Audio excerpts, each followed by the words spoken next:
Hi, and welcome to Selling in a Skirt with Judy Hoberman, and I'm Judy. For those of you that have been here before, welcome back, and for those that are first-time listeners, welcome. So excited to be here today.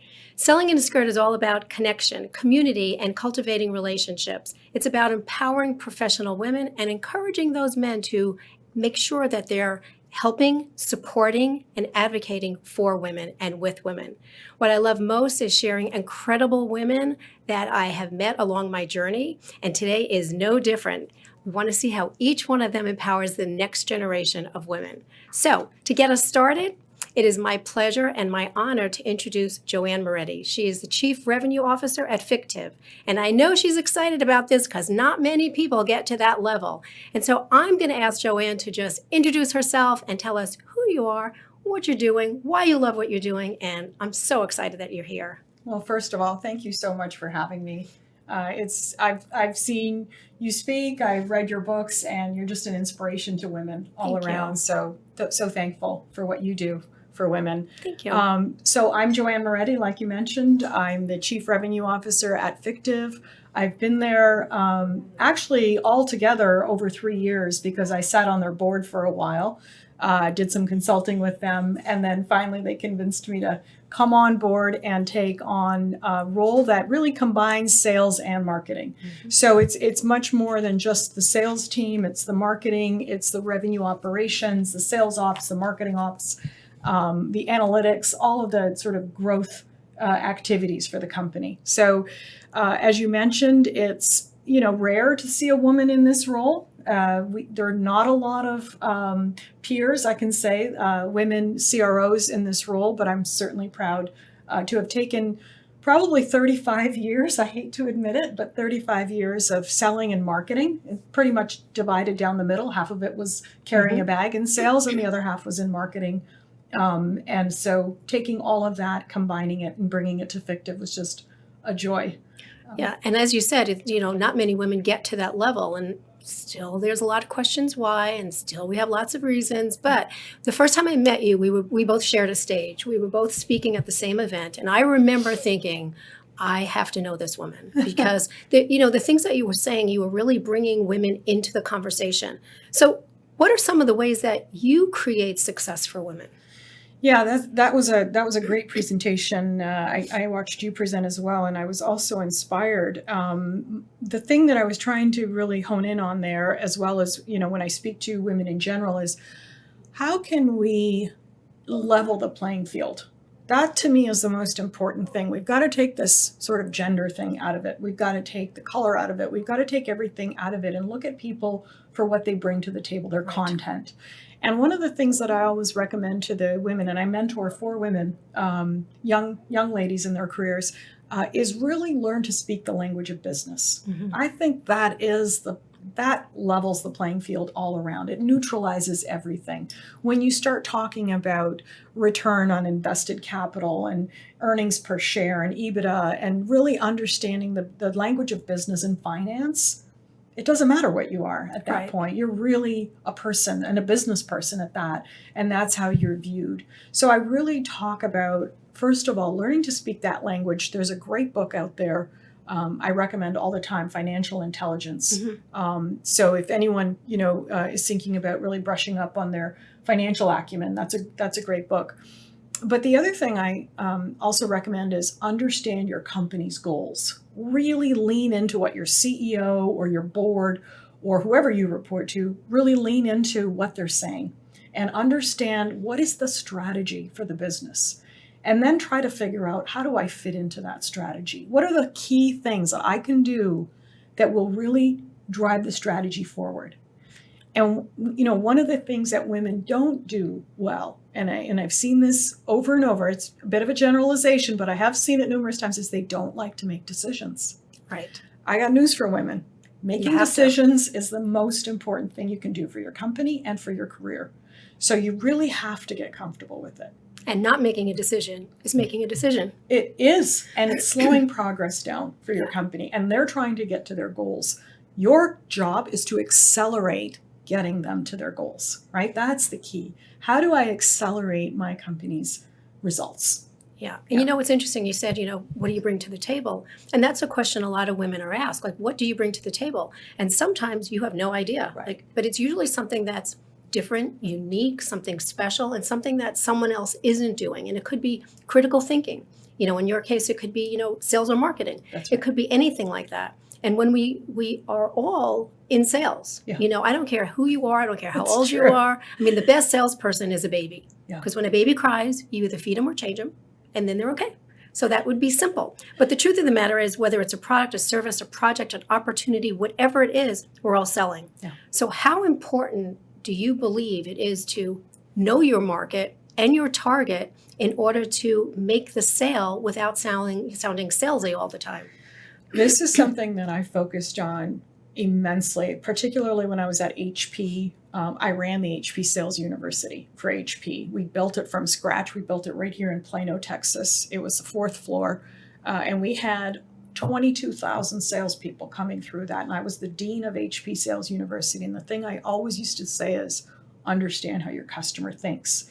So what I would do is I would bring in I would bring in a CEO, a board member, a CFO, a chief information officer, whoever we were sort of focused on.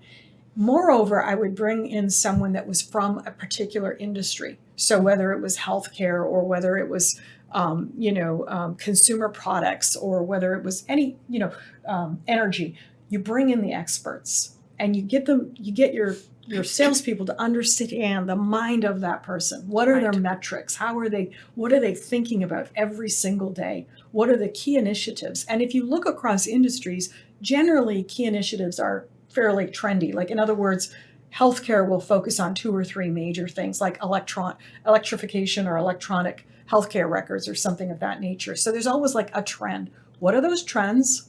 What are the pressures that are bearing down on those sort of C-level or mid-level executives? What are they focused on?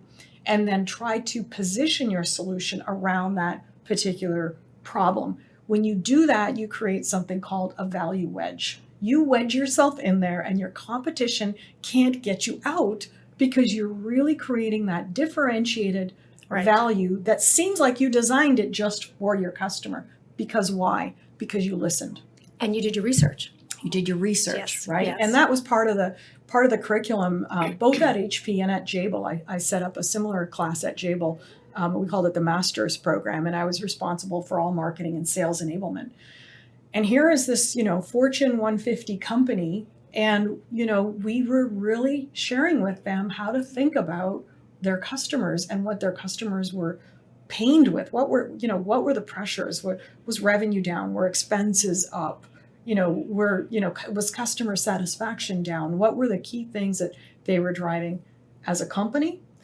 And when you're talking to an executive, it's generally those strategic initiatives. Right. Then when you get down to speaking to a mid-level manager, now you're talking about metrics that relate to a certain function within an organization. So there's functional KPIs. When you're talking to an individual, they're usually measured based on particular, very specific activities and goals. So you start to measure the project timelines or on time, on budget, those types of things. You have to look at what level your customer is at and then tune your message to that level. Right. So executive KPIs, financial KPIs at the very highest level, more of initiatives and functional KPIs, like I'm operating, the product development group within a company. I need to develop products faster. So there's those types of KPIs. And then project level KPIs, more at the individual level. Right. Look at that and then line up your message accordingly. Well, I always say you need to know your people. And so no matter who your people are, who's your customer? Right. There's so many places that I've been that they don't know their customer. You go into sometimes a hospital, they don't know who their customer is. No. You go into a big sales organization, they think that their customer is one person, but it's another. Right. And the other thing that I always see is sometimes it's your customer is the person that's paying for it as opposed to the end user. Right. So you also have to be able to know your people. And I think that that's one of the most important things, no matter what level you're at. That's right. That's right. In our company, we deal with mechanical engineers. They're the users of our platform. The beneficiaries of the platform are generally the head of R&D, right? Who needs to get projects launched, right? Or the head of product, the product manager, the product owner. Yeah. And so the mechanical engineers are wanting a great experience on our platform. They want to be able to load up their CAD designs. They want to be able to get design for manufacturability feedback. They want to, they want to interact with the platform and get that product or that part just right. But the executives are worried about how fast can my people go? How fast can we get these products to market? So you really have to shift with the person you're talking to. Absolutely, without question. But here's a conundrum. Yeah. What I found is that in most cases, people use two concepts interchangeably, and they don't even separate the thoughts, and that's going to be sales and marketing. Right. So do they relate? Are they the same? Is one more difficult than the other? What's the difference? And why do people, other than the fact that in every company it says sales and marketing on the door, what's the difference? And is there a difference? It's really interesting that you should say that, because marketing has become a profit center, to be honest, these days, because of digital and because marketing can attract, they can engage, and they can actually cause a low friction or a low touch transaction. That now sales is, marketing has now become sales. Right. And so that, that side of my business, that go-to-market motion, if you will, exists in our company. Once we bring customers into our platform through this marketing approach, this sort of motion, once they're in, then we determine through analytics, are these the types of customers that will grow into what I call customers for life, right? So you've really got to analyze who's in that fish pond, swimming around in your fish pond, using your services. And then if they're attached to a big customer with a big brand, say, for instance, a Honeywell, well, when I see hundreds of mechanical engineers using our platform from Honeywell, I'm going to go over and have a conversation, with John Hobgood, the head of aerospace, and say, your people are using my platform. Do you know what they get when they use it? They get lead times that are 70% faster. That means you're bringing products to market faster. Now I can have a conversation with John at his level. Right. And that top-down, bottoms-up sales and marketing approach is incredibly impactful in terms of covering an account. And so sales will typically be the ones having those deeper conversations, those outbound conversations. Marketing's driving the inbound conversations. Right. And marketing is the funnel over here, and sales is here. Exactly. But the truth of the matter is, I always say that marketing gets you known and sales gets you paid. Yes. Okay. And that is the truth. Is. Marketing people don't necessarily get the final sale and everything. But do you have a preference? Do you like marketing more than sales or what? I've been asked that before. I'm sure. I am definitely a salesperson. Marketing people look at me and say, where'd you come from? What agency are you from? I'm not from an agency. I'm a salesperson. Right. And I love both. And there's parts of, my mind that love and take off, it's that right brain, left brain thinking. And believe it or not, there's a ton of science in marketing. Everyone thinks it's all of this, creative artwork and fonts and beautiful. That's just a piece of it. Yeah, that's a piece of it. Really, with marketing today, especially because we have so much data, is really about the science of understanding your customer's experience all the way through that funnel. Mm-hmm. What are all the touch points? How do we engage that customer properly with the right messaging? How do we nurture them from just creating demand to capturing demand, right? All the way down that funnel. So I kind of love that aspect of it. Mm-hmm. But then I come to these, office buildings and I love talking to the customers, right? So it's hard for me to pick, to be honest, because it stimulates me on both sides that need stimulating. I need to have that. Well, I think part of it is really the creative side, and part of it is, what they call the hunt. Yes. Is it the thrill of the hunt? Oh, yes. And the competitiveness. Right. I'm competitive. Yes, I figured you were. Yeah, I'm super competitive. I want to understand my competition to the nth degree, which you have to. You've got to go live on their website. You've got to ask analysts, how are they positioning themselves? What are they saying? Figure out their weaknesses, set those landmines. And so I love that competitive aspect of selling as well. I guess I'm weird. I guess, I could go in either direction. I wouldn't say weird. Kind of an anomaly, I guess. Yeah, but I like that though. Yeah. I like that. Yeah. Okay, so there's an old saying. It says collaboration divides the task and multiplies the success. What does collaboration do for a company or an organization? Because You always hear about people working in silos. What happens when the silos open up and they actually start to collaborate? I have to tell you, I've been at a lot of companies, small, medium, and big. Fictiv is a growing sort of SMB company, if you will. We're 300 employees. And, when I first started, we were, under sub 100, and we've been growing. But the thing that's really outlasted everything is the collaboration, is the teamwork, is the sense of, I'm here to serve and help others. And I have not seen that before. We're working on something and we put together these cross-functional teams and we attack a problem and we're in problem-solving mode. Together. Yeah. So, and what an amazing thing to see all this diverse thinking. Someone from the platform that builds software, someone that's a mechanical engineer that builds hardware and thinks like our customers, someone that's in sales and understands what the competitor's doing, or in marketing. When you bring that cross-functional team together, the learnings you get and how you can continually improve is just phenomenal. And I find Fictiv is I think it comes from the founders, because they really, when they're stuck trying to figure something out, they'll just call a whole team together. It doesn't matter what level you are. They know who the leaders are. Leaders have no title. Right. You know who the leaders are in your organization. Aha moment. Yeah. And you pull them together and you collaborate. And generally we solve a lot that way. It's so sad because when I worked for an insurance company, you would have, we would build this product and then you'd bring legal in and they'd say you need to fix this. Right. So we'd fix it. And then you'd bring in, the actuaries and you have to fix this. So you fix it. And by the time you got to round 7, it was like, why are we not doing this together? And they said, because that's not the way we do it. And I bet you'd have to go back and retrofit things all the Everything. time. All the time. Yeah. It's ridiculous. That is the problem. Yeah. And I think that Dave, our CEO, said last week, and it was so profound. He said, there's no such thing as low-hanging fruit. I sat there and I thought, you're right. Of all these years of experience that I have, he's absolutely right. We're always looking for the low-hanging fruit. What can we go fix? Easy and fast. Nothing's easy and fast. That's Not right. in a digital world where everything is interconnected and people are interconnected. Yeah. You've got to think that one thing is going to have an impact on another. Yeah. So, yeah. It's incredible. And things change and we have to be able to change with the times. That's right. So I want to switch gears for a bit. Let's talk about you as an executive woman. In sales and in leadership, that's one piece of it.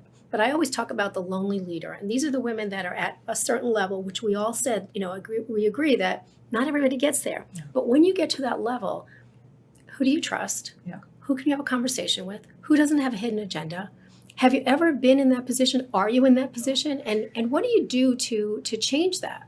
Yeah. So I always say to people, be careful what you wish for. The title lasts for 5 minutes. The ego rush lasts for 5 minutes. Yep. And then the real world sets in. Right. And I have my direct reports are like my board of directors. So I will take all their input and I will synthesize that and then I will make a decision. But rest assured, I'm going to get their input because they're on the ground. They know what's happening. I'm a bit removed, right? And so I want to know what customers are telling us. What they're really saying. What they're really saying. And what our people, what our employees are really saying that they might be afraid to say to me, right? Or they might be afraid to say to one of the other sort of ELT members. So, and it was so funny. One of them said, you guys think you're important, but you're not. We do everything down at our level. We make decisions. We make this company work. And I said, you're absolutely right. So I do trust, and I do have my board of, personal board of directors. I recommend that to everyone. It's like, even if you're not a senior person, figure out who you trust. And it doesn't have to be people inside. It can be somebody on the outside. 4 or 5 different people. Yeah, right? Absolutely. And get those opinions, take them all in, and then you'll know the decision to make. Right. Yeah. It's a funny position, and it's not always that comfortable. But when you find the right people, and sometimes it's pure advisory. Oh yeah. It doesn't have to be within your company. So, that's right. Yeah. That's exactly right. So knowing that you are a true leader in your business, what's the number one piece of advice that you can share for other women in a leadership position? What would you tell them? I mean, some of what I've already said is really just understand your business inside out. You have to be able to present to your board, right? You've got to get to that level where you're comfortable presenting sort of your initiatives and your metrics and what you've accomplished at a board level. When you can present to the board, everything else is easy. So I would say that be prepared, do your homework, understand how your particular role really drives and impacts something at the higher end. So if you are in sales, how many sales do you need to get, that EBITDA number up? How many things do you need to drive a higher stock price? Like, break it down to the molecule if you have to, but understand how your role, and you might not be in sales, you might be in, an accounting role, you might be in, an operations role. Figure out how many of what you do affects that top line So or that know your bottom numbers, line. basically. Know your numbers of your company. Yeah. Study them. And if they're not apparent, ask for them. And sit with your CFO. Spend an hour with your CFO. I think that's the best journey because the CFO really understands not only the financial numbers, but the risks, right? They're looking for risk. They're trying to figure out what are the financial and what are the business risks. Right. And they'll really have a great conversation with you if you just come out and ask. So prepare when you go into a meeting, write down 3 or 4 questions. So make sure whenever you're speaking to an executive, you're prepared, but then lean in and learn. And then go back and say, and don't do it while you're sitting there because you have to listen while you're sitting there.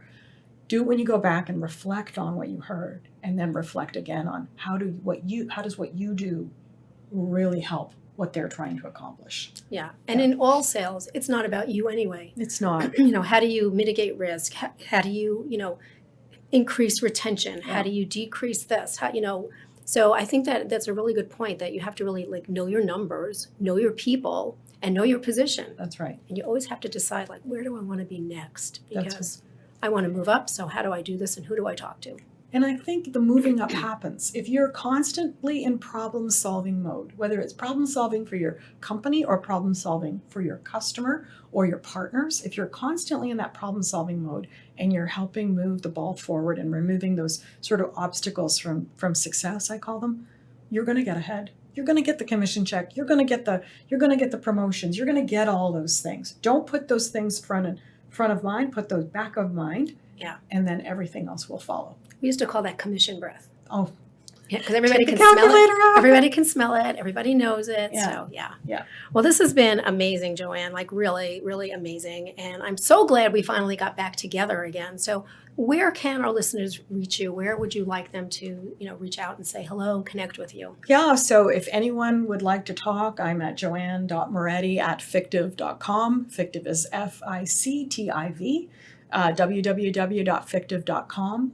If you're an engineer and you love building things and you love innovating, come and visit our platform. We help engineers bring amazing things to life. That's what I love about the role, about the company, is that we're really helping creators innovate new things. And there's no barriers because you have a digital factory at your disposal. Right. Multiple factories, 250 factories all over the world. So supply chain issues aren't even a thing with us. And that's why I'm like, there's no barriers to building, and we really simplify all of those processes and workflows. So come and visit us. Awesome. Yeah. Awesome. And you should do that. You should connect with her. She is a woman to know. I promise you that. Thank you so much. Thank you. I really enjoyed being here. And I loved having you. And I look forward to seeing everybody the next time. And who knows who we're going to bring to the table next time and what they bring to the table. See you next time.